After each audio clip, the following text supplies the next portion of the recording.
Thank you to the organizers and also to the sponsors for putting together this amazing meeting. I think it's a really unique opportunity to bring together people from different areas of aging research and aging biology. So I'm going to spend the next 20 minutes or so talking about healthy aging in females. So for those of you who have never visited, this is the Buck Institute. It's an independent research institute that brings together a lot of different faculty who have really different areas of expertise to try to understand basic mechanisms of aging, because obviously aging is a public health pandemic. And our goal at the Buck Institute is to extend human health span. So we want to extend the number of years that someone is healthy, and I think this is obvious to everyone in the room. What I wanted to point out here is that as we characterize health span, most of what we're talking about, I think, is function across your organs. And while your organs are not aging at exactly the same rate, for the most part, if you're lucky enough to make it to old age, most of the decline is going to happen in the last few decades of life. But there's an organ system that really falls off this curve, and that is what we refer to right now as the female reproductive system. So in terms of function, female physiology is really different from male physiology. I don't want to ignore the fact that reproductive aging happens in males. It certainly does. The difference is that in males, reproductive aging is synced up with aging in the rest of the body. Whereas in females, it really does fall off this cliff, and aging in the female germline happens precociously. So the reason that we care about that is because right now, as things stand, females have a much shorter health span than males. So while it is true that females will live longer than men on average, and we can talk about what brings down that average number for males, they will spend, if they are lucky enough to live to old age, they will spend more of their lives in poor health. So their health span is compressed compared to males. And that is directly because of aging in the ovaries. So ovaries are an organ system that is essentially aging faster. It's aging at an accelerated rate compared to the rest of the tissues in a woman's body. If you're talking about it in terms of function, it's aging at approximately 2.5 times the rate of the rest of the tissues in a woman's body. And that has profound consequences for health span. So we talk about ovaries as the canary in the coal mine for aging. We also think about them as essentially peaking in function very early, when a woman is in her late 20s, early 30s, when the rest of her tissues are essentially functioning at peak performance. And so if we're talking about healthy aging in females, we need to tackle ovarian aging. If we don't, there's going to continue to be this disconnect. So even with an audience like this that's very literate, I think, probably in the space, I think it's important to point out some of the myths and misconceptions that exist around talking about healthy aging in women. So this is a cartoon depiction of what happens in ovaries over time. So on the y-axis is the number of follicles or eggs or oocytes over time, and also their quality. So what you can see is that over time, the numbers decrease. So female humans are born with all of the eggs that they'll ever have. And in fact, they lose a bunch of those eggs before they're born. That part of the curve is really the only piece of biology that we truly understand why that drop happens. But starting from birth and then extending through the first few decades of life, there's a decline in the number and quality of eggs. And then when a woman reaches midlife, that rate of loss accelerates until there's some threshold that's reached, below which a woman will go through what we call menopause. And this is really an average. So every woman is made to understand this at a visceral level in her bones when she's thinking about things like career, family planning, all sorts of choices that have to be made in adulthood. But this is really not true at the level of the individual. So female physiology is complex. And we need to treat it as complex. And so, in fact, at the level of the individual, these numbers go up and down. And especially at the tail end of this curve, there are a lot of stochastic differences between individuals.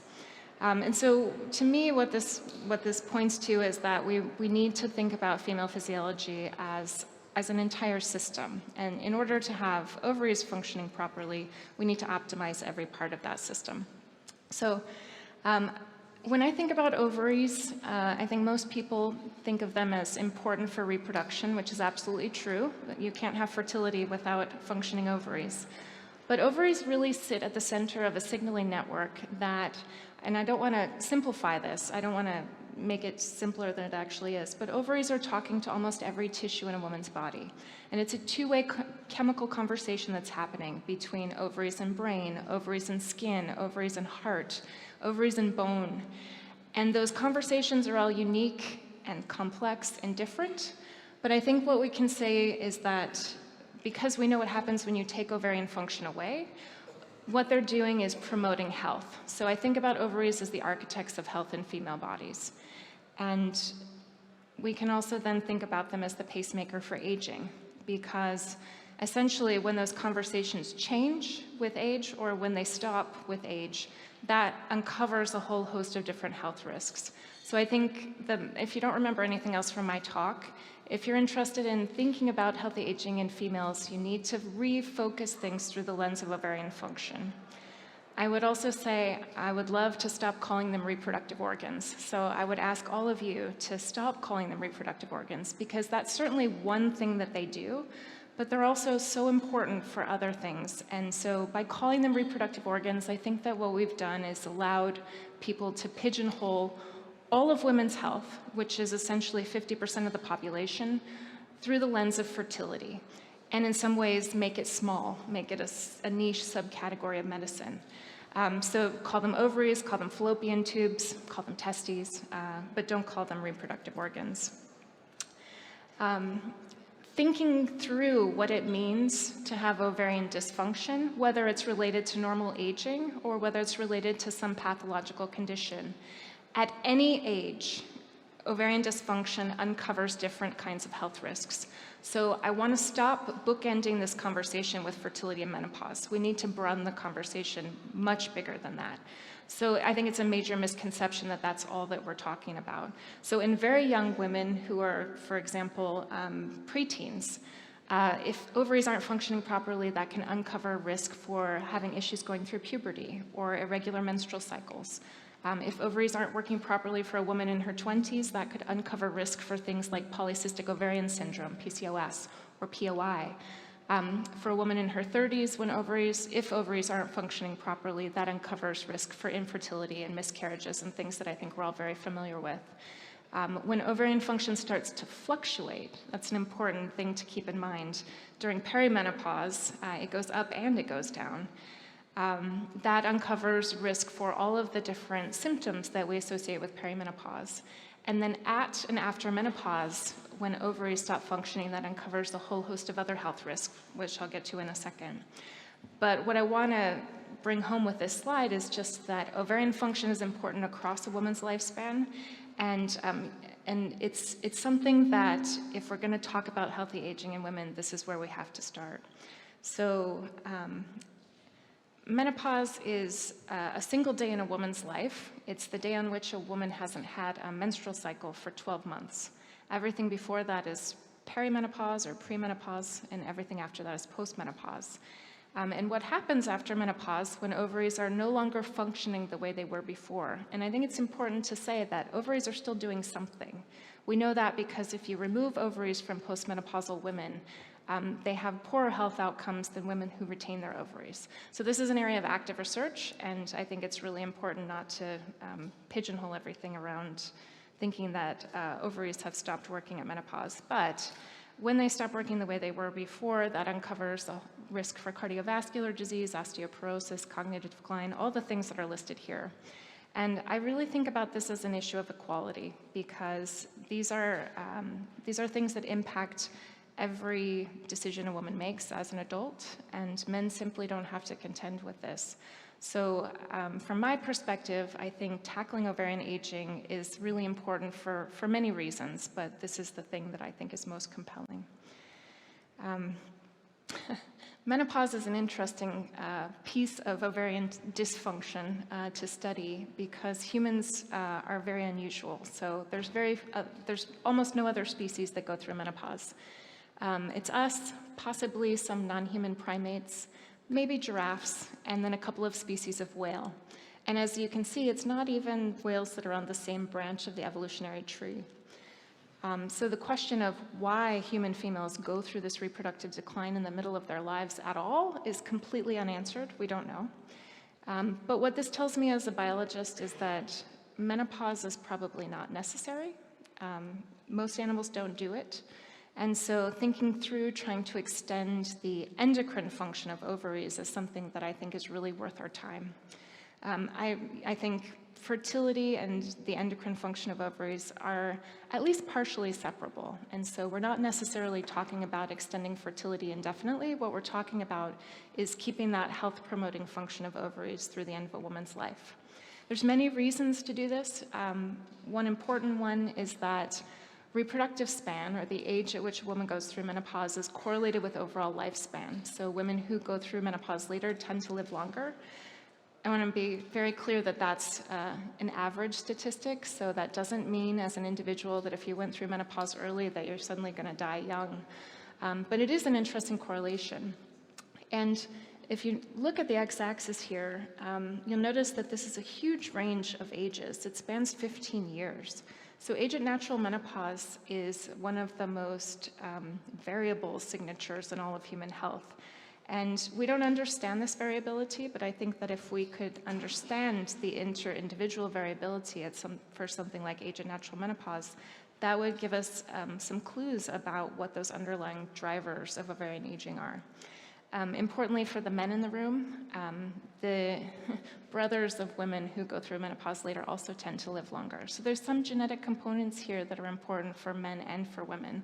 And I think there have been some beautiful studies in the last couple of years looking at the genetics around age and natural menopause, and you can explain something like 20% of this using genetics. And you'll hear from Yushin Su later.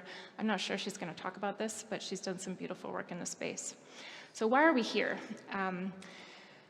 Obviously, there's been some pretty incredible and pervasive societal taboos around talking about female bodies, which I think have been shattered in the last 5 to 10 years. So we've gotten mostly past that, but then there's this incredible lack of funding. So I think there's been a massive underfunding for women's health in general, but particularly around thinking about reproductive aging.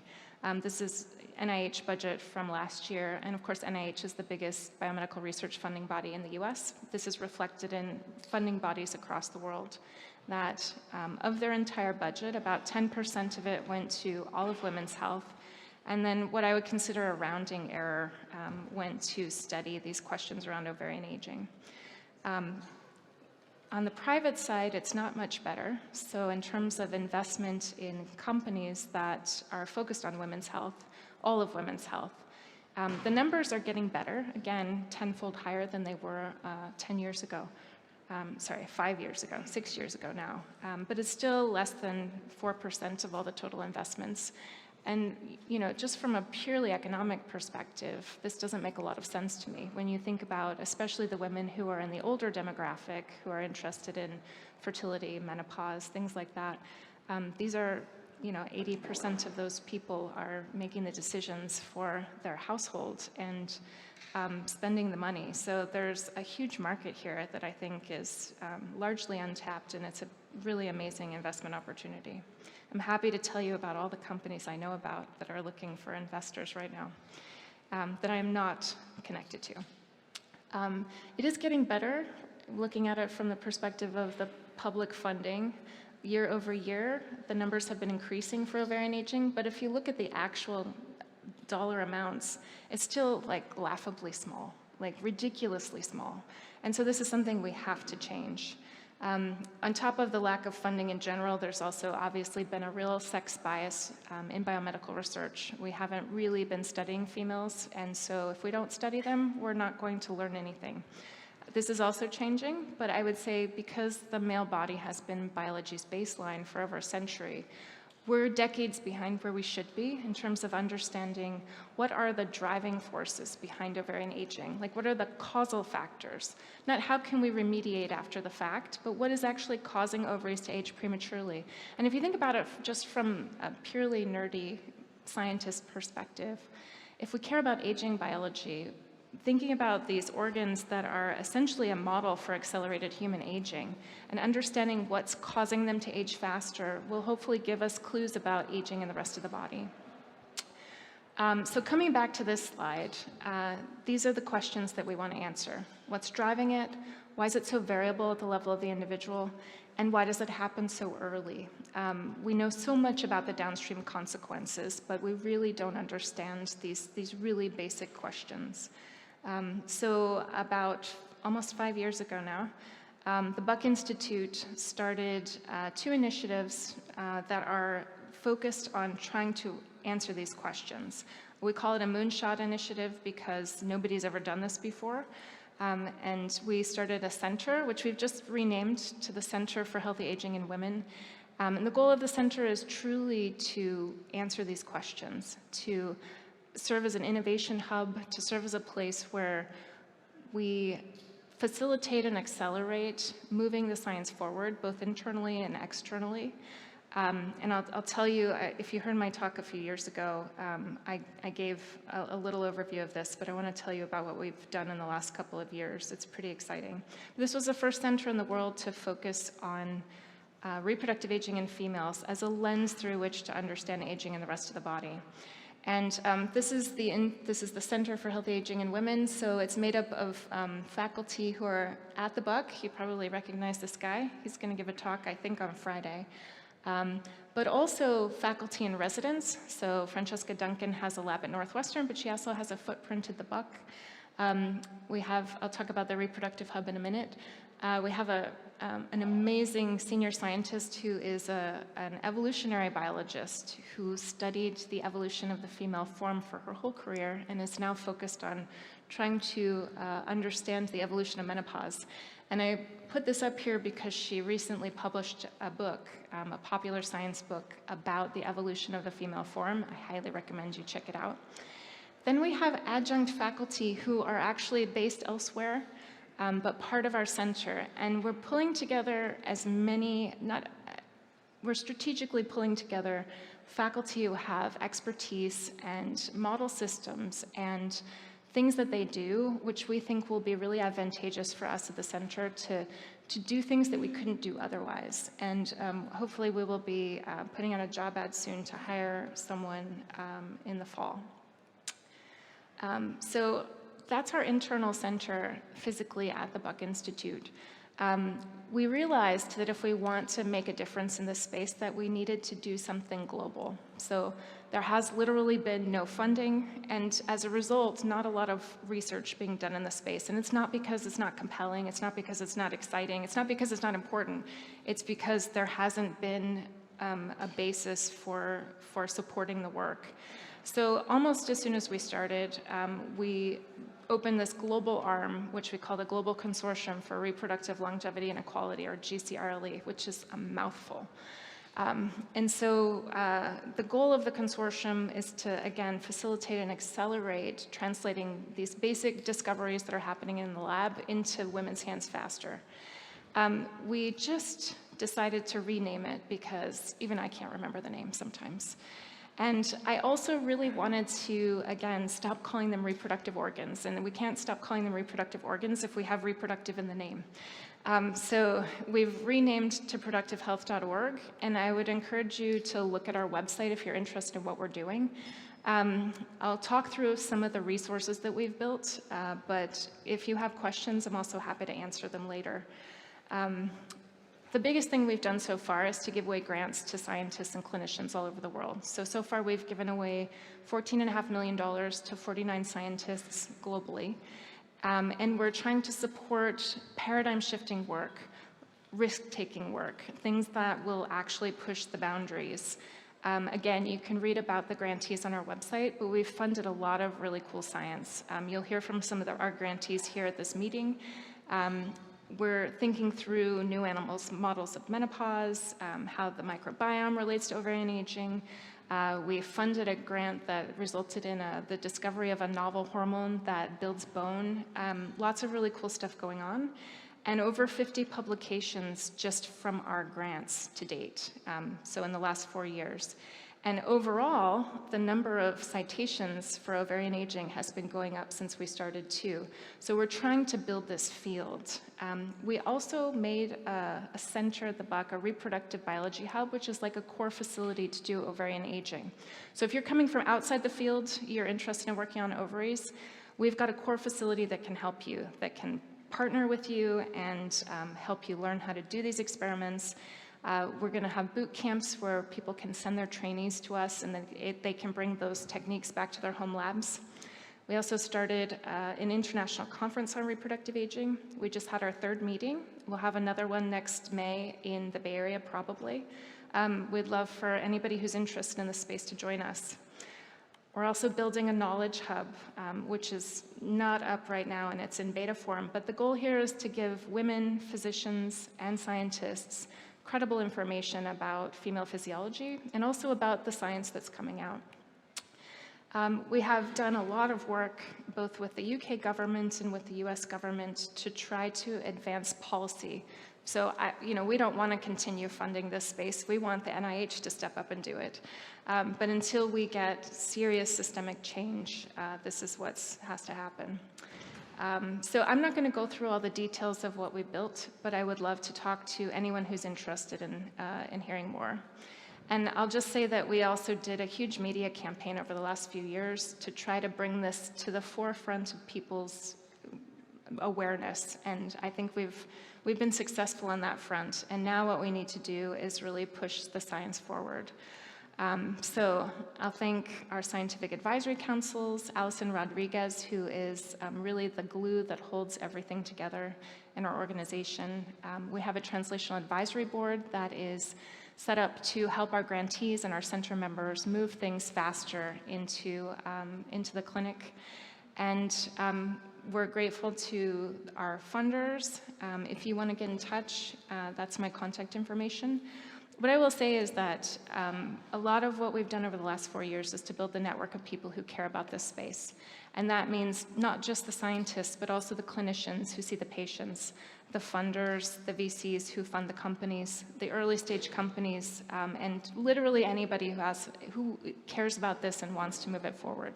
So if that's you, we would love to hear from you, and I'll take a question if there's time.